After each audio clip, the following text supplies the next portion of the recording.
guys, I'm coming at you today from my home studio. I want to talk about grip speed and club head speed and the relationship between the two. There's a lot of confusion about this subject, how to create club head speed, based on what we've been taught, right? I mean, what I was taught when I was younger, what a lot of you have been taught over the years with regard to, making sure the grip's out in front of the club head at the point of collision. I think a lot of you are really struggling to get the speed out to the club head. And that's what I really want to discuss today. But before we get started, if you've not subscribed to the channel, welcome. My name is Andrew Emery. Go ahead and press that subscribe button. There's a bell button next door. Click on that. You get a notification every time I release a new video. Such a fascinating subject. I've learned an awful lot over the years. I've been coaching almost 30 years now. There are so many different ways of swinging a golf club. I do want you to know that. I'm really not a method coach, but the stuff I talk about really isn't being discussed very much, I think, these days, right? The only discussion with regard to actually using the wrist and arms in the golf swing is how not to use them, is kind of what I see when I look at videos. Everything is so body driven. Everything is like toe the arms and, passive release, quiet club face, stabilize the club face. I mean, this is the kind of terminology that you hear. And I kind of get it. I mean, ultimately, the body, of course, plays a role. But if you don't have educated wrist and arms guys, the odds of this stuff kind of coming together for you is going to be slim to none. All right, so let's talk about this. I've got one of my favorite training aids here. I've got so many different iterations of this. I'm going to go through kind of, where I started, 25 plus years ago. This thing, I've got to get some super glue on this thing. It's so old. It's called the Speed Whoosh, okay? And there's a ball that slides into a magnet, essentially, that attaches to the grip.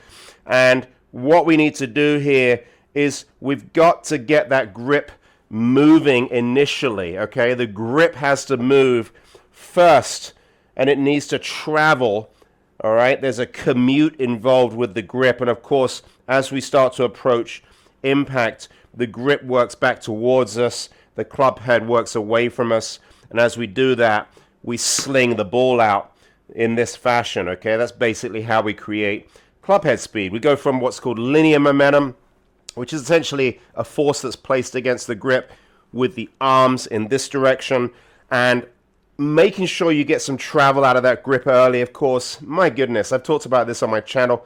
Last video, I talked about it quite a lot. That is very much a marriage between a little bit of lateral motion with the body and a lot of travel with the arms, especially off the chest in this direction. If we can get the arms dropping as the chest stays back, essentially we're moving our arms forward, all right, by doing that. If you pin and spin, you're going to leave your arms at the start line. That's why so many of you are releasing early, of course. The grip at that point, there's just not a long enough commute in this direction. That's what we really want to do. We want to get the arms moving forward before we throw the club out. I hope that makes sense. So just using a training aid like this, absolutely fantastic for really developing some feel. All right, what we're trying to do here is we're trying to align the ball with the grip, with the arm at the point of collision. You may even feel like this is pointing backwards a little bit, and I really mean that. So many of you have been trained to think we've got to be, moving in this direction and taking the grip and moving it way forward, and you're really not getting any energy out to the club head, unfortunately, when you do that. So just take a little look at this with this old training aid of mine. We're going to set the club on the way back, create some angles back here. What I like to do is push down with my left hand and pull back on my right. And the opposite applies, essentially. When I approach impact, I'm really pulling back with the left and I'm pushing out with the right. Essentially, the release is, as we load it up, what I'm going to do is I'm going to pull the butt end of the grip here towards me. And you can see as I do that, if I get a little push with my trail hand and my trail arm, I'm going to sling that ball out very, very quickly. Most of you aren't creating that angular momentum, right? When you hit the golf ball, unfortunately, you got a lot of this going on. We're just not really, releasing it proficiently. So we've got an orange whip here. I'm sure you guys have seen this. This has been around for a very long time as well. Really good training aid, and it really demonstrates what happens when you slow the grip down. The grip, guys, slows down pretty much as we're coming into the delivery position here at last parallel. That's when the grip starts to decelerate, which of course throws the club out. You can see if I break the grip, if I actually stall the grip, you can see the momentum of the ball wants to keep going. All right, so I can go to the top here. If I work the grip down, okay, and then I decelerate it, look how the ball just wants to sling past my hands. Really, really good training aid for feeling that momentum. Again, all you want, guys, is to improve your proprioception. That's just your mind's ability to feel, you know, what the club head is doing without using your eyes. Any of these training aids are going to work. I got another one here. All right. This gives you a little bit more of auditory feedback. You can actually hear it here. When I slam on the brakes, you get like a snapping motion. So I'm going to bring my arms down in front of me here.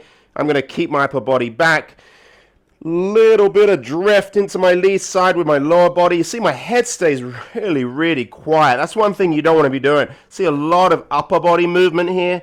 You know, trying to drive the upper body into this area where the arms are supposed to be swinging. Of course, you're not creating any room when you do that. You need room for your arms to expand past the golf ball. But again, look at the grip end of the golf club working down. All right, I'm getting a commute out of the grip in this part of my golf swing. I'm not spinning back to the golf ball like this. I'm not moving my arms at the same speed as my body.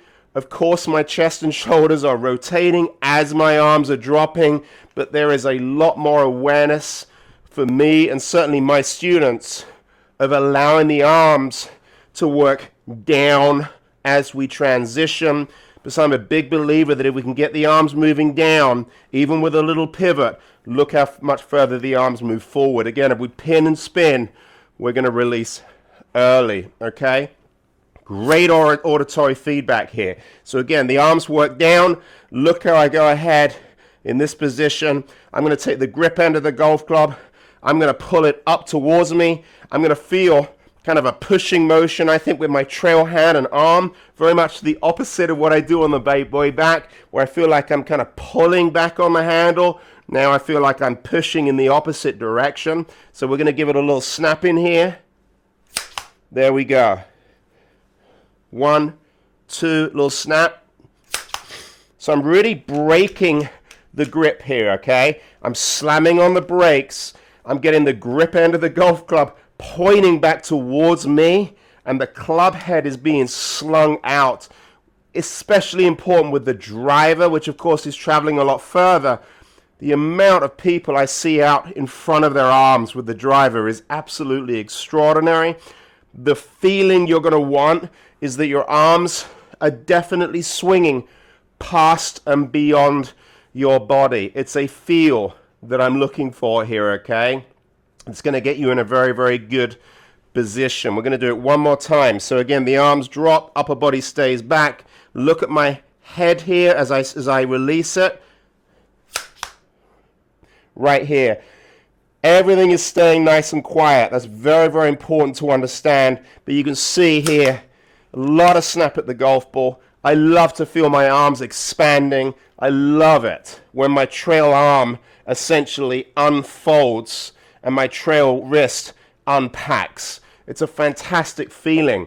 Deleveraging the club at the right time. What you never want to be doing here is dragging the golf club past the golf ball. Really, really important. Last one here. Got a little rope.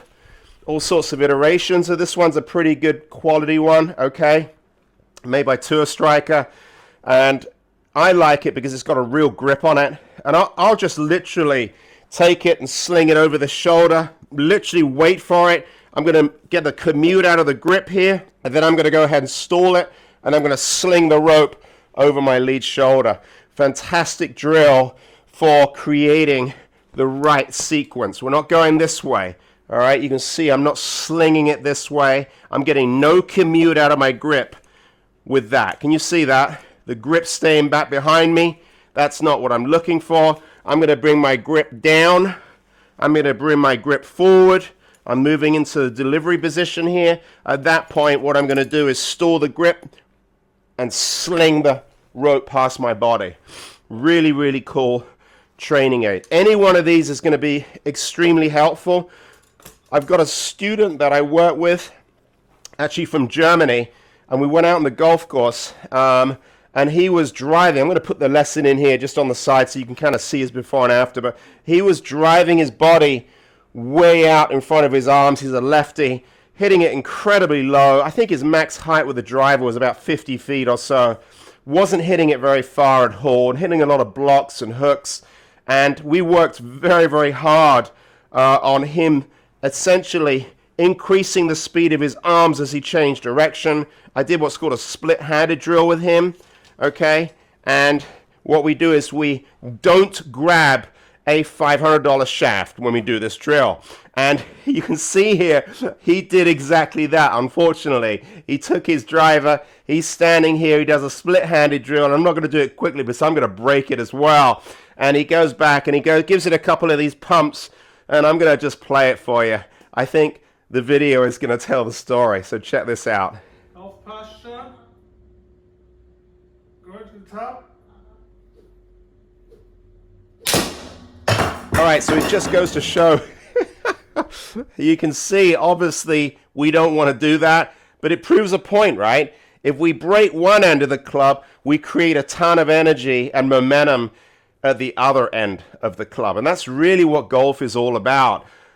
The last piece of the equation really is like, it's using the lead leg to brace and stall the body in many respects. Everyone says to me, Andrew, you don't talk a lot about body rotation. Well, there's a lot of evidence out there that suggests if we can feel a little bit of pressure into the ground and, you know, make sure the leg stays a little bit more stable, but kind of push up, we actually get a decent amount of rotation in our pelvis. I'm not one that believes that you have to be open at impact. I'll be quite honest with you. I'm also not one that believes that you need to stay down and keep your head down and keep your chest down and keep your butt back. You know, especially when you're hitting off a tee, okay? And what I like to see here, as that club's being slung out, I like to almost feel like I am pushing through the ground a little bit. That nice firm lead leg is absolutely fantastic. I can't tell you how helpful it is at the point of collision here to actually almost feel like your lead leg is a little bit more stable. All right, that's going to be really, really helpful. Just some food for thought. So find what works best for you guys, okay? Ultimately, it's not a one-size-fits-all, but I really want you working on getting the grip moving forward and then feeling like it's aligning out in front of you here, okay? You got to kind of pull back on the grip with the lead hand and then push out with the trail hand just to get that club head released, all right? Grip speed early. And then we break the grip, and then the energy transfers to the club head in the form of angular momentum. I hope that makes sense. If you think this could help someone, go ahead and share. I always get back to you if you have any comments. And thank you so much for subscribing, having a ton of fun on the channel. We'll talk to you next time.